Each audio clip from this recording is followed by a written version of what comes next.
Listen, we both know you clicked on this video. Don't hide it. You saw the thumbnail or the title and thought it was interesting. You wanted to see what it's about. And some of you might think it's a joke. Some of you, I'm sure, saw this after someone posted the thumbnail with a witty caption about how they aren't gonna watch it. I get it. I understand.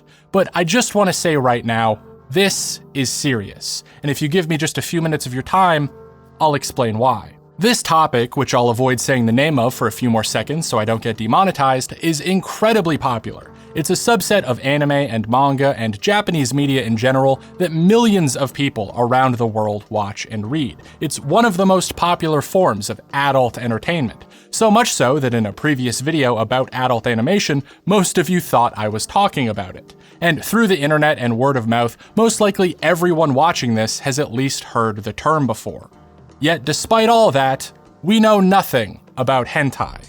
For some context, if you're at all familiar with my channel, you'll know that I love to cover topics related to anime and animation, especially the parts that are considered somewhat taboo, because it's incredibly fun to research and talk about, considering how interesting and massively influential it all is. So it only seemed natural to me to make something about hentai, this huge industry with so much history behind it and presumably so many interesting stories to tell. But I put it off. I purposefully avoided making a video like this. For the same reason, I think it's a necessary video to make. Because if you're at all familiar with my channel, you'll know that adult topics like these are severely under-researched. If I made a video about James Cameron's new film, or Studio Ghibli's new anime, or how popular Shadow of the Colossus on the PS2 was, we can have a conversation about that because you already know what I'm talking about.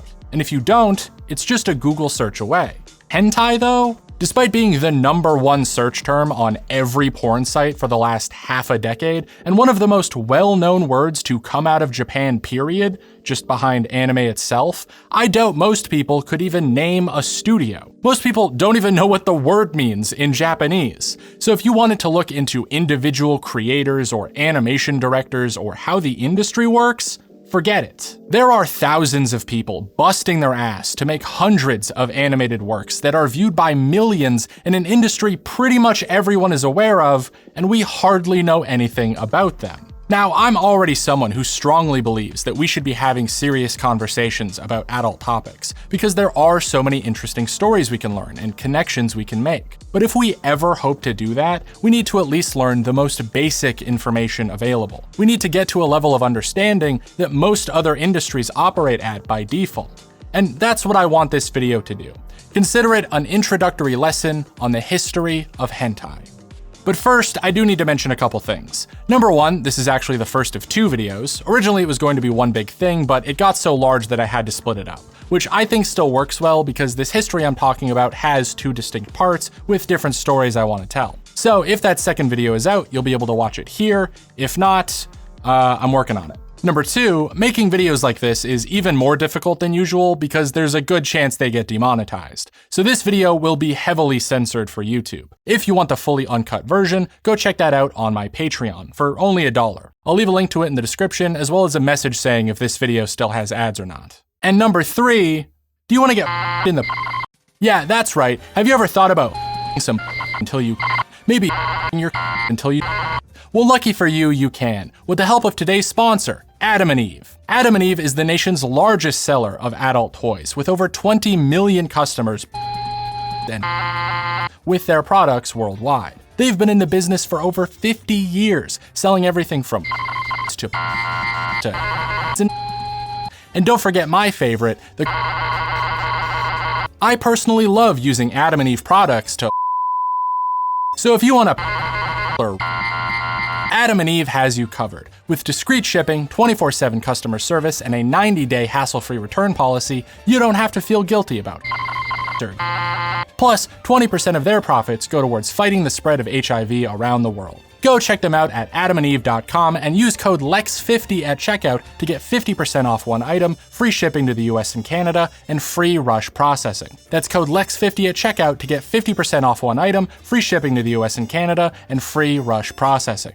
Thank you to Adam and Eve for sponsoring the video. Now, I've been using hentai as the general term for all animated and drawn erotica coming from Japan. That's the common usage for pretty much every English-speaking country, but really, that's just a Western invention. The word in Japanese actually doesn't mean this. Hentai, as a term you see, is really just the Japanese word for pervert. Or, to get really into it, the word originated in China as this. You see, this kanji means to change, and this kanji means state. So combined, they just mean to change states, or transform. However, the kanji for change could also be used as a noun to mean like something troublesome. So when it was adopted into Japanese, it gained this additional definition of something unusual, which isn't too far off. But then when combined back with the other kanji to become changing states, it sounded like you were saying an unusual state. So, over time, the whole word just became synonymous with abnormality. Come the late 19th, early 20th century, this term then became popular in academia,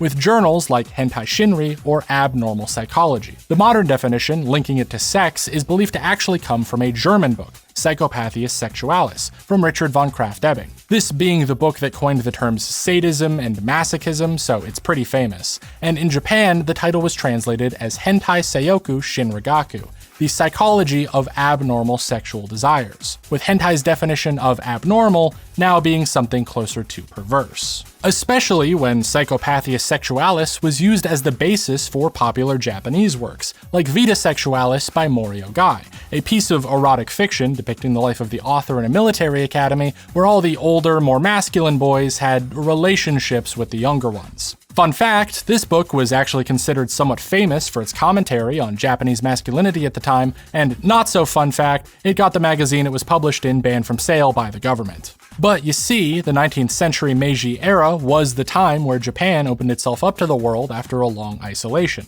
literally called the Meiji Restoration after they restored imperial rule from the previous Tokugawa shogunate, who had barred any official contact with outside cultures. This was where the country began importing science and psychology among everything else from all over. It was this huge explosion of new research and fields of study. So naturally, the study of hentai seiyoku, or perverse sexual desires, was one of the things to gain momentum, as books from sexologists like Krafft-Ebing, yes, they are really called sexologists, were imported en masse. This reached a peak in the Showa era of the 1920s with the Ero Guro Nansensu movement, where several full publications opened up within Japan to share works that talked about or tackled these extreme sexual topics. Literally erotic, grotesque nonsense. And while scientific journals played a rather large part, artists and fiction writers would start to become the face of the movement, depicting sex and violence, and often the combination of the two, in ways that would push the boundaries of public perceptions of these matters. I mean, just to give you a specific idea, the tail end of the movement in 1936 was marked by the real-life Sada Abe, a geisha who murdered her lover and carried his severed penis in her kimono with her. So just imagine a genre of artwork and writing that's similar to that. One of the most famous authors to gain popularity from this, and the one who's credited with popularizing Ero Guro back, was actually mystery author Edogawa Rampo, who had started writing straightforward detective fiction years prior, but at one point focused on Ero Guro stories, like Inju, Beast in the Shadows, and Moju, the Blind Beast, which depicted characters falling into obsession, transforming their minds and bodies, and committing crimes of a much more graphic nature. These books would become some of Rampo's most successful at the time and would help to propel them to become one of Japan's premier novelists, so famous that Detective Conan's last name is a reference to them, which is pretty funny considering Edogawa Rampo is just a Japanese transliteration of Edgar Allan Poe.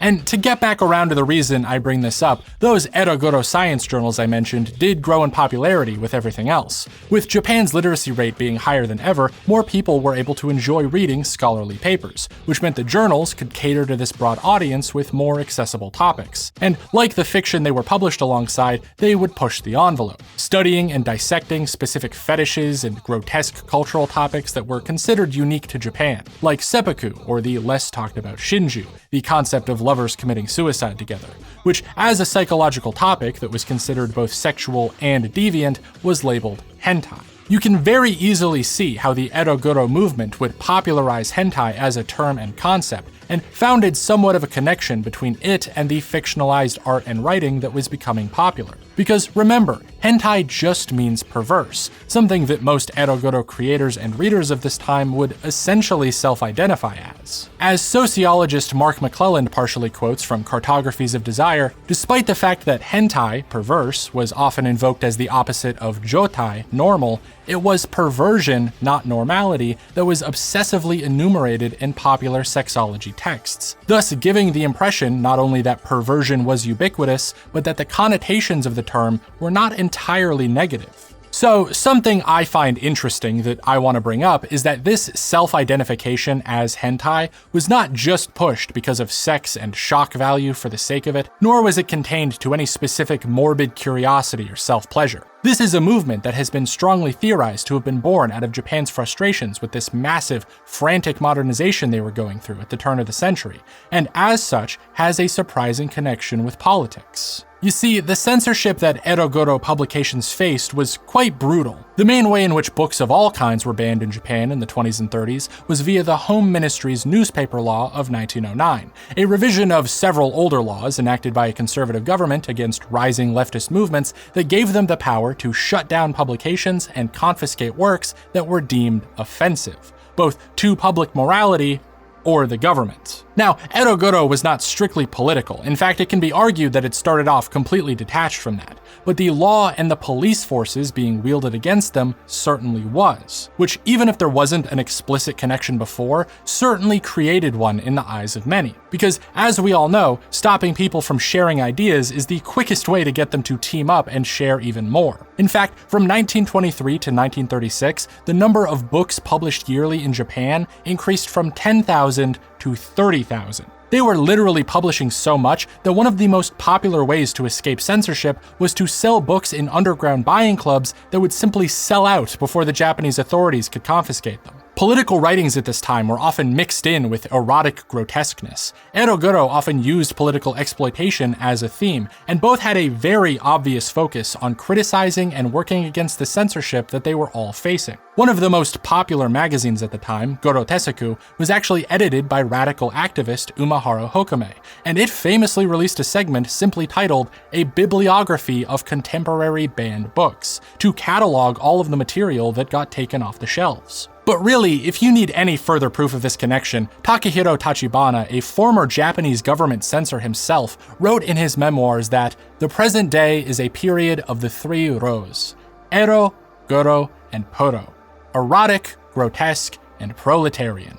So again, this idea of hentai as abnormal or perverse sexual desires, and the people who identified with it would obviously do so for some of the more obvious reasons of self-pleasure or scientific study. But a large reason, perhaps the one that built Ero Guro into the movement we know it as today, was that advocating for abnormality and perversion was a very popular form of protest, when that was the exact sort of thing the government wanted to destroy. Though all of this came to a rather abrupt halt with the events leading into World War II, most notably the failed coup d'etat on February 26, 1936, that caused the conservative military to gain even more control over the government, cracking down on censorship with laws that could now potentially give those who did not comply the death penalty. And so, many works were taken out of print for good, including a large chunk of the catalog of Edogawa Rampo himself. And well, then World War II happened.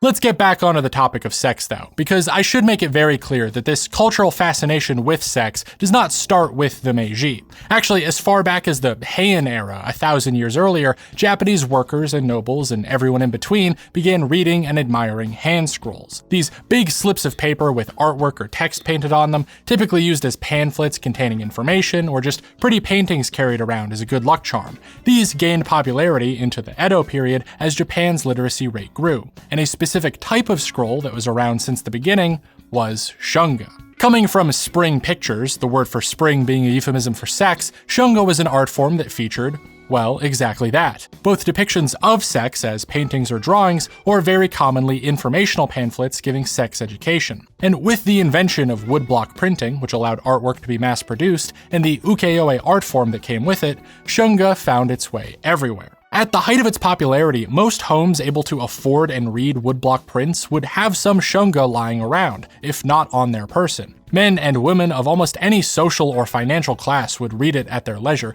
with seemingly very little, if any, scrutiny for doing so. So much so that there seemed to be a custom of gifting a newlywed bride a Shunga scroll before her wedding, possibly alluding to that sexual education aspect of it. Artists that became popular for ukiyo-e would also all make shunga, including Hokusai, who we all know as the artist behind the Great Wave off Kanagawa, but who also made lesbian awabi divers, Horny Widow, and everyone's favorite, The Dream of the Fisherman's Wife, which I'll let Roger Sterling from Mad Men explain. What is this? It's an octopus pleasuring a lady. I don't know why, I just thought it was really funny that Mad Men decided to feature this painting. Like, multiple times, actually. It's like a recurring bit in the show. Remarkable. Fun fact, The Dream of the Fisherman's Wife was actually made in 1814, over a decade before the Great Wave. And from hand scroll's introduction into Japanese culture all the way until the 20th century, all kinds of sexual material like it was produced, with many of the features that we would later see in modern Japanese pornography. Tentacles, exaggerated breasts or genitals, infidelity, same-sex relationships, you name it. Now, you must be thinking that obviously these works were not considered as deviant or abnormal as those being produced with Ero Guro, otherwise they wouldn't have been so widely accepted. And you're partially correct about that. You see, sex in Japan as a whole was a widely okay topic to discuss and even joke about, mostly because it didn't have the religious baggage that a lot of other cultures added to it. Shunga and the depictions of sex within were seen as rather ordinary and natural, often depicting its subjects having a good time, encouraging each other, or joking around, or even outright laughing while doing the deed. Now, there was artwork depicting darker topics, though this mostly came about in the later years of the art form's popularity, and even then it wasn't super harshly scrutinized. However, this did not mean that it never saw any scrutiny. In fact, in 1722, the Tokugawa shogunate, as part of its attempted restructuring with the Kyoho reforms, tried to ban shunga outright. Or rather, they tried to ban essentially the publication of all books and art prints and would only greenlight certain specific kinds, if the author gave their full name and registered with the authorities. The books allowed then coincidentally did not include anything considered to corrupt public morality, or anything that was critical of the government, and shunga seemed to have been caught up in the ban for both reasons, as during this time, hand scrolls were often passed around that would parody or criticize the shogunate. So, come 1722, shunga is now illegal, which at this point you should know does very little to stop it from being produced. While we don't have concrete numbers, we do know that shunga continued to flourish almost completely uninterrupted in the decades following the ban, and the decades following the consecutive reforms and additional bans on top of that. It was still published and sold and made people a profit, now in underground markets that sort of strain the definition of underground considering how accessible they were. Most likely because, while the more political material might get punished or confiscated, shunga without political themes seemed to face almost zero resistance from the authorities. Ironically enough, it is in the Meiji era of the 1870s to 1910s that we see any successful opposition to sexual material in Japan. With the government doing its best to show off on the world stage and appear more modern, they banned anything deemed obscene or backwards. Actually, the first usage of the word obscene, or waisetsu, in the Japanese legal system is said to pop up in the 1880 Penal Code, itself based on France's Napoleonic Code. But even before this, they were banning things from tattoos to religions, particularly anything only practiced in rural areas, and in 1872 they enacted the Ishiki Kai Jore, a Tokyo prefectural ordinance that banned mixed bathhouses, public nudity, sex toys, and shunga. And whereas before these types of bans did very little to stop anything, and indeed this one probably wouldn't have done much on its own, it did come with a larger cultural shift, one that turned the consumption of shunga into a bit of a long-standing taboo, even outside of its legality. This was then made official with the 1907 Penal Code, in which Article 175 prosecutes any person who distributes, sells, or publicly displays an obscene writing, picture, or other materials.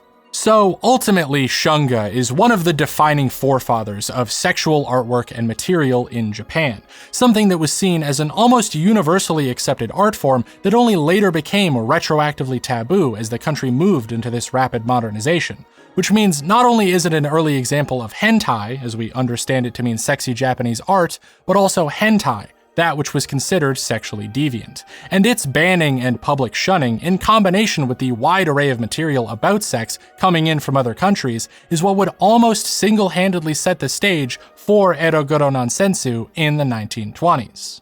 So let's wrap back around to the 20th century. After World War II, Japan was obviously in a much different place than they were before, including regarding adult materials and art in general, as the war had consumed pretty much everything, and US occupation brought with it a whole bunch of other problems. But despite that, it's in this post-war environment we see another explosion of new ideas and artwork, especially those focused on sex, due in part to the same reasons as before: an excess of people wanting to express taboo ideas, and a large underground market willing to share and consume them. As Yoshikuni Igarashi writes, after the collapse of the pre-1945 regulatory regime, the bodies that stood among the ruins of the cities were celebrated as signs of the new life in Japan. Most Japanese cities had been destroyed by American incendiary bombing, and there was little to block the view in these urban spaces. For many survivors of the war, their bodies were the only material objects they managed to rescue from the destruction of the air raids. It is then of little surprise that on August 15, 1945,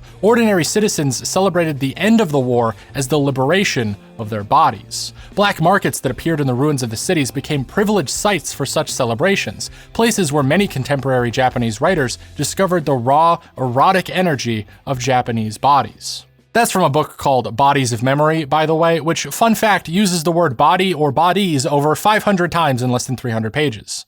Which is... I just thought that I would bring that up. Because of the general feeling of post-war freedom and the complete lack of resources most people had, a new form of published media arose in the 1940s, that being pulp magazines, literally called Kasutori magazines as a reference to the low-quality rice alcohol of the same name that was essentially just moonshine. As, quote, drinkers were supposed to collapse after only 3 glasses, just as these magazines tended to fold after their 3rd issue. And it's here where Ero Guro Nansensu actually has a bit of a spiritual resurgence, more specifically with Nikutai Bungaku, or literally flesh literature, also known as body literature to bring everything full circle. These carnally focused magazines had the same 2 purposes as before, trying to entertain readers with rather shocking and explicit material while teaching and learning more about these topics. Magazines like 1947's Catan Club and Yomikiri Romance would openly publish hentai material, specifically around fetishes and BDSM, including artwork and now explicit photography, but also full write-ups and readers' columns, and long discussions between medical professionals, writers, and those who would self-identify as abnormal, all talking about taboo subjects together and trying to further their understanding. This is a whole other topic someone should make a video about, but Catan Club magazine in particular is considered largely responsible for the popularity of rope bondage in Japanese culture, and most likely Western culture as well. The term shibari as we know it today, just meaning tying, actually stems from Kinbaku, or tight binding, and has origins leading all the way to Edo, Japan. Since metal was so rare, prisoners of all kinds were bound with rope in a martial art known as Hojojutsu, which had many different schools and variations on how you could tie someone up. These techniques then inevitably became used in sexual contexts, starting off in kabuki theater as a common way to tie up captured heroines, which then inspired some to start depicting fully naked women tied up in complex and decorative ways, becoming a particular fascination for a lot of artists and photographers over the years. One such artist, Minomura Ko, under the pen name Kitoreko, was actually one of the editors of Catan Club and pushed the magazine to focus on bondage as much as it did, notably including a lot of Shunga-style Kinbaku artwork and photographs that became very, very popular.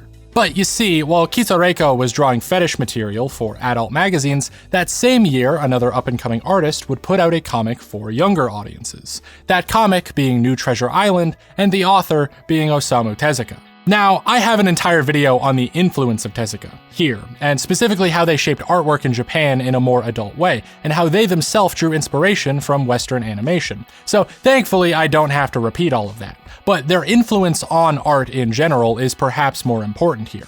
As Shunga was seen as taboo and was losing its favor in publications to the much more accessible photography, the hentai magazines published in the 40s and 50s featured mostly just photos. But with Tezuka came the popularization of manga, and thus the renewed interest in art-focused magazines and comic books. And more specifically, where Shunga had a certain fantastical quality about it, over time a lot of material tried to pursue a form of realism, something pushed by the advent of photography and something sought out by those into Ero Guro and Nikitai Bongaku. So with Tezuka came these cartoonish and cute characters who had a very different appeal than the realistic depictions that came before, especially because, as anyone familiar with Tezuka's work will point out, there was this readily apparent sexual component to a lot of what he made. You see, Tezuka and his immediate predecessor's manga hit it big in the mainstream, especially with younger audiences, so any sexuality they contained was very tame compared to what we've talked about before. Yet they did contain a lot of the same themes as we've previously discussed. Bondage and sadomasochism and gender confusion, just on a very subdued level. Tamaki Saito refers to this as a polymorphous perversity, describing how Tezuka would often include sexuality in an offhanded or casual way, blending it in with all the other elements to the point where it feels almost subconsciously included. Most likely because he was just including in his works what he wanted to draw, even these taboo sexual themes. But as I've discussed in that same video about Tezuka, a competing art form to manga itself popped up called Gekiga, which as a response to manga's success, honed back in on that realism and those darker themes, showing more upfront and shocking content in that same pulp magazine comic book format. And magazines specifically focused around erotic Gekiga, literally dubbed Ero Gekiga, began publishing at an alarming rate. By the 1970s, it's estimated 80 to 100 different Ero Gekiga magazines were published per year, and were circulating over 5 million copies. If you were trying to find the first hentai, as we define the term in the West, Ero Gekiga is probably where you'd look. More specifically, magazines like Manga Erotopia, first published in 1973, or its two sister magazines, Manga Erogenica and Gekiga Alice. These were full comic book magazines focused explicitly on hardcore sex,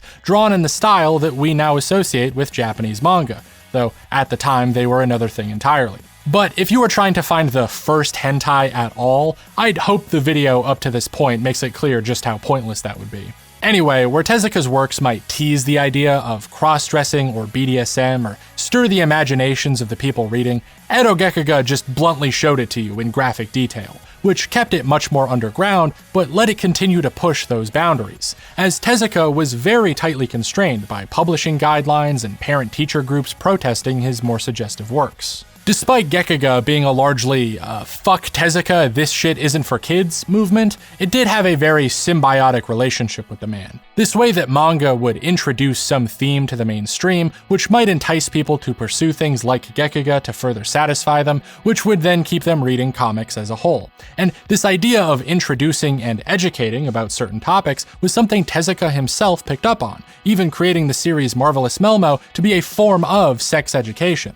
And of course, Tezuka would eventually start publishing his own Gekiga comics to further connect things, as well as the Anime Rama trilogy in the early 1970s, which were X-rated, mainstream animated movies released in theaters. But at this point, we're really overlapping with my adult animation video, so just go watch that for more. The specific artistic shift and the sort of evolution sexual content went through here, I think can be best summarized by looking back at the term hentai. Because while its definition remained steady, and in fact remains steady to this day, another term started to branch off of it during this time.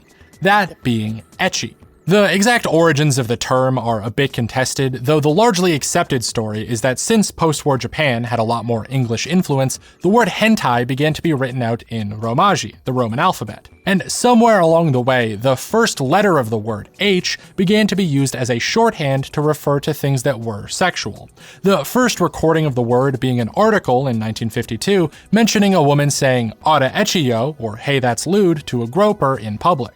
This isn't too dissimilar to the already existing words sukabe and iarashi, which can be translated as like lewd or dirty, though interestingly, ecchi branched off and over time took on this much less vulgar and negative definition, becoming a sort of cutesy way to say horny and being used in a wide variety of contexts. Whether it's calling a movie or a person or a certain piece of art ecchi, or even just saying ecchi suru to refer to the act of sex itself. So, just like Tezuka's manga opened up this new avenue of artwork and sexual content that was removed from the previous taboos and ideas of perversion, the term ecchi also gained steam as a term for sex separate to the negatively viewed hentai it stemmed from, which was still associated with deviancy. And while I can't directly link the evolution of the word to the evolution of comics, I think there's a strong case to be made that it isn't a coincidence they both happened at the same time. I can't help but see a parallel between ecchi and manga and hentai and gekiga as the two sides of the coin of sexual material. One representing something sexually suggestive yet widely accepted, the other representing sexual perversion and its taboo and underground nature. Now, I've skipped around a bit here, but where the 1940s to 60s were the rise of Tezuka and manga and Gekiga, the 70s and 80s is when that all finally transformed into what I would consider modern hentai. Though it is interesting that we attribute the 70s as the turning point here, because if we look again at the political scene of Japan at the time, wouldn't you know it, there were massive revolutionary movements fighting the government again. This time with the 1968 student protests, which started around corruption in the university system before gaining momentum and being organized into a large anti-government leftist coalition that expressed discontent with American imperialism and the Anpo Treaty between the US and Japan. A coalition that was itself a renewal of the previous Anpo Treaty protests of 1960, where both times students and activists banded together to try and prevent the US from retaining military bases on Japanese soil. And guess what? These protests became as big as they did for the exact same reason that Erogekiga and hentai magazines flourished. The government, due to being weaker than ever and forced into reversing course on its pre-World War II trajectory, repealed most of the censorship laws around publications, which allowed material, both obscene and seditious, to find an audience. The availability of cheap pulp paper then served as a way for people to spread political messaging and theory, which further radicalized the population of very literate and educated university students. More than that, Gekiga itself was often political. It's a spiritual descendant of Ero Guro, after all. Much of the material being published was written by those with strong, typically left-leaning political beliefs, and as such became popular with the student protesters and activists. So the lines between Gekiga magazines and outright political commentary were very thin from the outset. These protests did fail, though, and received heavy government as well as public backlash. The Japanese Socialist Party actually lost 50 seats in the next election, and this led to results that should seem all too familiar at this point. Japan's government started to censor things more heavily, including that which was sexual or politically charged, and creatives at the time expressed their frustration with much more explicit works to compensate. Per Kyoto Nagayama, author of erotic comics in Japan, just as defeat in the Second World War gave birth to a post-war generation of cynics and nihilists, so too did the two-time defeat of the protest movement. The 1970s were an era when the Gekiga magazines that had appeared one after another from the middle of the previous decade became established and prosperous.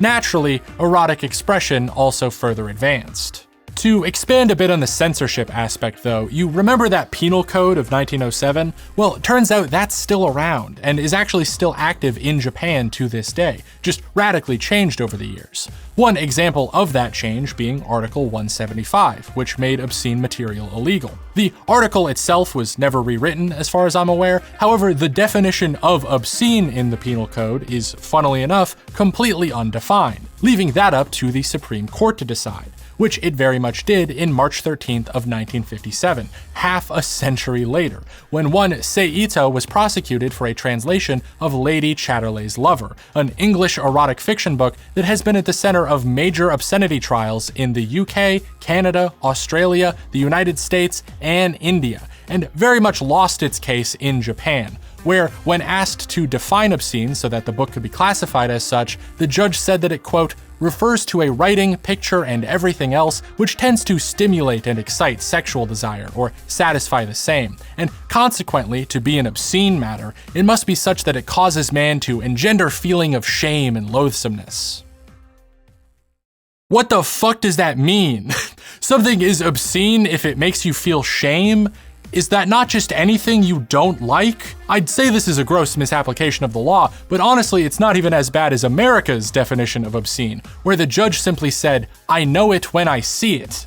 But the vagueness of obscenity in Japanese law is what makes their sexual material and how it gets banned or censored particularly strange, because the most common interpretation of obscene, which has been upheld over the years since 1957, is that it mainly does not allow the showing of genitals, penetration, or pubic hair, something originally documented in a court case in 1918, which stated the pubic area need not be hidden, but there should be no anatomical details to draw the viewer's attention, which is why even hardcore pornography in Japan now pixelates these things, with such stupid loopholes as the fact that you are allowed to show a butthole uncensored on camera, because that isn't shameful somehow, but if you show someone having sex with said butthole, that has to be censored. Also, there are exceptions made on the basis of artistic merit, but pretty much anything that could be found remotely erotic supersedes this, meaning you are technically allowed to show genitals in a theatrical film, but only if nobody could get off to it. Which is all to say the first example listed on Japanese Wikipedia for an uncensored penis being shown in cinemas is Jackass 2. That is a real fact. I'm not even gonna try to fact check it and make sure it's accurate, because it's really funny. Anyway, what does this have to do with hentai? With the cultural shift that happened after the failed protests of the 60s, the 70s were marked with a sort of re-examination of culture. One such example being a new wave of Japanese feminism, which stemmed from the female groups that sprung up due to the dissatisfaction they had in being told they weren't allowed to join the protests in 1968. A very real topic of discussion at the time that spread out over the following years. Needless to say, one of the effects of this was the proliferation of shoujo manga, or manga mainly targeted at young girls, and its rising popularity even among male readers. I've also talked about this topic before with my waifus video here, but this idea of cuteness and sexuality mixed together that Tezuka brought sort of met its final evolution with the introduction of Bishojo, or beautiful girls comics, which very much focused on the cute elements of the characters that they depicted, though often in much less innocent ways. Bishojo could be much more explicit than Tezuka's manga, but much more whimsical than anything in Gekiga. And it wasn't even purely beautiful girls either, as we can see more female-oriented shoujo manga create subgenres like boys love comics and yaoi, these very explicit works which would also focus on cuteness as a subject and homosexuality sometimes as a fetish for straight female readers. The so-called Bishojo Boom, where these comics took over in terms of popularity, began happening in the early 80s, though there are a couple more things that began to take shape just before that. One of them was the growing popularity of doujinshi, or self-published manga, something that came about during a sort of turning point in Japanese comic history, where ℍ𝕖𝕟𝕟, one of the main Gekiga magazines published by Tezuka himself, shut down. ℍ𝕖𝕟𝕟, alongside its competitor Garo, was known for having rather socially savvy writers and a lack of distinct gender demographics, which opened up its readership to a wider variety of works. The magazine shutting down then became one of many reasons a lot of artists looked to self-publish their works and sell them individually, instead of going through the magazine publication process, which led to the explosive growth of Comiket, a convention entirely based around selling doujinshi. First starting in 1975, and interestingly enough, having an initial attendance of 90% women. ℍ𝕖𝕟𝕟 shutting down was not the worst of what happened to Gekiga though, as Manga Erogenica, one of the major magazines that we talked about, was charged for its November 1978 issue under Article 175. And it wouldn't be the only case, as the government seemed to be cracking down on explicit magazines of all kinds, especially anything sold in convenience stores, bookstores, or vending machines. So you probably don't need to imagine what happened next. Gekiga and Ero Gekiga creators who were being censored and shut down in magazines turned to self-publication, forming the same sort of underground groups as Ero Guro and Shunga and everything prior. Though with Comiket and everything surrounding it being the most popular market for doujinshi, and with all of that being dominated by shoujo and more female-driven subgenres, the hole left in the market by Ero Gekiga started to be filled with Bishojo. And this turned into something else entirely. Again, like the art forms I've talked about prior, Ero Gekiga did not just disappear. Bans and censorship on their own aren't usually enough to change much. However, remember, this was also a period of cultural change. As Nagayama writes, following the defeat of the Empire of Japan in the Second World War, macho values began to crumble. With the weakening of the pre-war and wartime regime, as if it was already historically inevitable, fragility began to proliferate. Before anyone knew it, fancy goods, represented by Sanrio's Hello Kitty, had saturated the culture of women and children. The word cute, kawaii, swallowed up beautiful, appealing, great, and excellent, and all of this started to overflow from the domain of women and children. Following the baby boomer generation came the interstitial generation, or apathetic generation. They had witnessed their seniors' brilliant turn from protest fighters to corporate warriors and subsequent decline. Members of this generation were thoroughly fed up with machismo. Finally, when we reached the otaku and new breed generation below them, machismo was a joke, material for parody. With the rise of cute manga-inspired aesthetics and the reevaluation of masculine ideals, it's no surprise that a former artist for Calm magazine, one ℍ𝕖𝕟𝕟𝕟 Azuma, would start to make his own doujinshi with a rather unique appeal. Azuma would take the already polymorphously perverse characters of Tezuka and draw them in explicitly erotic situations, taking that already integrated sexual suggestiveness and putting it on full display, which hadn't really been done before. Though they did still carry the idea of sexuality as part of a larger image, and these works, like Little Red Riding Hood in the doujinshi magazine ℍ𝕖𝕟𝕟, would mix comedy with straightforward eroticism, with, of course, an obvious focus on cuteness. As Patrick Galbraith writes, pornographic manga had been done in a more realistic style, but as cultural critic Takakuma Kentaro recalls, with Azuma, suddenly, Tezuka-style cute characters were having sex. Takakuma sees the emergence of such art as resistance to and parody of the previous generation. At first, only a minority saw these images as erotic, but soon there was a vocal fandom, much to the chagrin of many older fans. This marked the birth of a genre of pornographic manga that was stimulating despite being, or precisely for being, unrealistic. That genre of erotic manga was, of course, lolicon, a word which, funnily enough, in Japanese does not directly stem from the Vladimir Nabokov book, but rather Russell Trainor's The Lolita Complex, which was actually a psychology text about human sexuality that got a famous Japanese translation, which may seem very familiar to hentai's origins in German sexology. Lolicon, as an art form, fit into the larger grouping of shoujo and bishojo, and found massive popularity in the circles around comiket. One theorized reason for its success being the idea that because Tezuka-style cute characters are round and cartoonish and notably hairless, you can depict them having sex without really depicting any realistic genitals or pubic hair. Ironically, by labeling things which had obvious associations with maturity and realism as obscene, it would seem Article 175 itself promoted the proliferation of porn featuring young, hairless, unrealistic characters. Azuma's ℍ𝕖𝕟𝕟 would be published in 1979, coincidentally around the same time that Hayao Miyazaki's Castle of Cagliostro would premiere, a movie based on Lupin III by Monkey Punch, who had also worked for Calm magazine alongside Azuma. And a movie which, as I've talked about before, emboldened the lolicon community to create works around the main female character, Clarice, because they just found her so cute. This actually had such a strong effect that comiket in these years shifted from a 90% female attendance to closer to 50-50, with its newer surveys showing around 57% women. Though, perhaps most importantly, by 1982, a full-fledged lolicon magazine, titled Lemon People, would start publishing, and quickly find massive success. I like cute things. That is what the arrival of Lemon People specifically, and the rise of culture associated with women and children and reevaluation of fragility generally, announced. So-called otaku and members of the new breed were part of a generation when, from the time they were born, weekly manga magazines and television anime were just there, normally. For them, Sanrio characters and other cute consumables were everywhere. They were the first bunch to profess a love for cuteness without hesitation. To cut a long story short, these men and women came to have disposable income in the heady economy of the early 1980s. They were the children of the slogan, "Consumption is a virtue." It is not a coincidence that Mono magazine, a men's shopping and lifestyle magazine, which stoked men's material desire, and Olive, a female fashion magazine, which stimulated women's cute style, were both established the same year as Lemon People in 1982. It is simply that the time had come.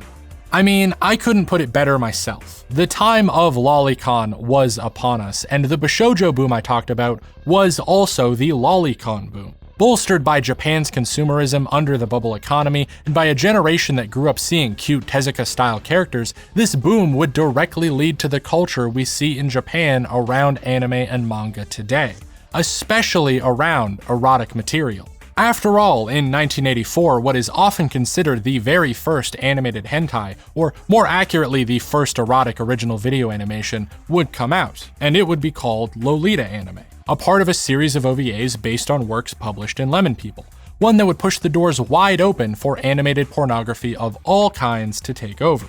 Now, I don't want to end this video with that old cliche, and the rest is history. This is by no means the end of hentai history, nor is it anywhere near the beginning, but this is ultimately where this video is going to leave off, if only because I know I have another one planned that should hopefully pick back up from here. With the 1980s leading into the 90s, we see the rise of the OVA boom and Japan's self-published animation market. There's this massive explosion of erotic manga and a lot of pornography that is more recognizably modern. It's the beginning of an era that you can't really start talking about without talking about everything up till today. Or at least I can't, so I won't. But if there's anything in this video that I want to stress, it's that this history is incredibly fluid and interconnected, and I don't think there's anywhere you can really draw concrete lines. Any point in history or individual work that looks like it might be a turning point usually only appears that way from a distance. Zoom in between 2 points you thought were disconnected, and you'll almost always find something in between. It's in those connections, though, where I think history becomes interesting. Seeing not just how something evolved, but all the different ways the evolution looped back in on itself, all the different ways it branches out unexpectedly. This particular part of history, this origin of hentai, is actually the origin of erotic comics, but as I've discussed, can be considered the origin of hentai as a word. It can be considered the origin of Japan's current obscenity laws, the origin of its cultural relationship with sexual material. It's impossible to talk about one without talking about all of them because it's all the same thing. And there are so many connections from these that I didn't even talk about, both because I would be here all day, but also because we haven't found some of them. I've been gathering information from and quoting a variety of sources throughout this video. Mark McClelland, Kairo Nagayama, Patrick Galbraith, Kimi Ritsu, people who have dedicated time and energy into studying the parts of Japan's and manga's history that nobody seems to care about as much as they should. But unfortunately, these are limited sources. A couple people cannot document the entire history of something as complex as this. Even what I've included in this video is a small slice of a fraction of what they've talked about, and I'd imagine if you asked any of them, they'd say they were just scratching the surface. And that's if we can even ask them about these things at all. Mark McClelland, whose article in Intersections I based most of this video on, passed away in 2020.